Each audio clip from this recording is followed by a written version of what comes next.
munisipyo dito sa bayan ng Ibaan. Ayan guys.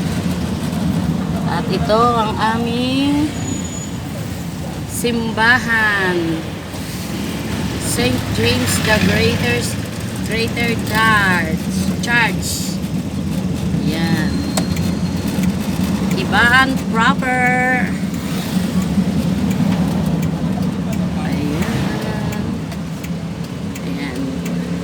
Pasok na po tayo ng terminal at doon po kami sasakay ng van papuntang Ibaan.